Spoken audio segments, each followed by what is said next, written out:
We are in the midst of a long overdue reckoning on racial injustice in America.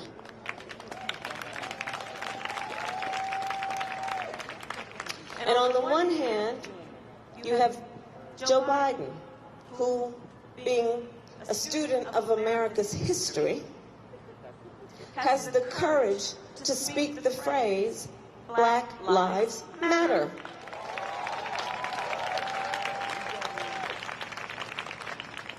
George Floyd's family is here tonight. George Floyd's life mattered. Those 8 minutes and 46 seconds. So Joe has the ability to understand that there is a long overdue reckoning taking place. Joe Biden says we need to deal with this. We need to deal with racial disparities in terms of the healthcare system, knowing that African Americans and Latinos are 3 times as likely to contract COVID and twice as likely to die from it, knowing that black women are 3 to 4 times more likely to die in connection with childbirth than other people, knowing that our Native American brothers and sisters have the highest rate of diabetes of any population in our country. Joe Biden says we need to deal with these issues. We need to reform the criminal justice system, decriminalize marijuana, and expunge the records of the people who have been convicted. We need to shut down private prisons. We need to end cash bail because, by the way, it is an economic justice issue as much as it is a criminal justice issue. Joe Biden says we've got to reform policing to the point that we all agree everyone should face accountability and consequence if they break the law. And so Joe says we will have a system that bans chokeholds and carotid holds because George Floyd might be alive today if that were the case. We will have a national registry of police officers who break the law. Why? Because it's not right that somebody can get fired one place for doing the wrong thing and move somewhere else and get hired. Joe has the courage to speak truth about this. On the other hand, you have Donald Trump, who stood on a stage in front of 70 million American people at a debate and refused to condemn white supremacists, and then doubled down and said, "Stand back and stand by." And here's the thing, Houston, it's a pattern. Let's not forget, he came to fame as a candidate for president by questioning the legitimacy of America's first black president. Let's not forget that at Charlottesville, where there were peaceful protesters protesting racial injustice in America, where a young woman died. And on the other side, there were neo-Nazis wearing swastikas, carrying tiki torches, spewing racist and anti-Semitic slurs.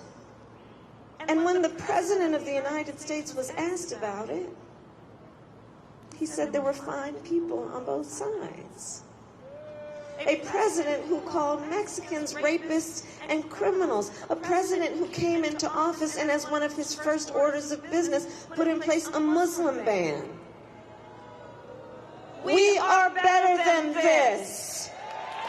We are better than this, and we deserve better than this. We need a president who reflects who we really are. A president who understands within the beautiful diversity of who we are, wherever you live, whatever your race, whatever language your grandmother speaks, that we need a president who sees that we all have so much more in common than what separates us and ends this continuous thing that's about trying to sow hate and division. We need a Joe Biden who wants to come in and unify us as a nation.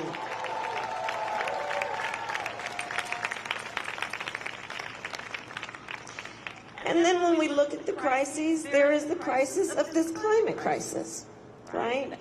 Now, you know, Texas knows what I'm talking about. Y'all know I come from California. Look, the West has been burning from California with these wildfires to Oregon to Washington, Colorado. I've met with families who've been evacuated because their homes have burned to the ground. I've met with firefighters who are fighting fires while their own home is burning. In fact, my brother-in-law is a firefighter. You look at what's happening, the neighbors to Texas and the Gulf states. We are now on the 5th named storm this year hitting the Gulf states. You know why you name a storm? Because it's really bad. So now this one is Zeta.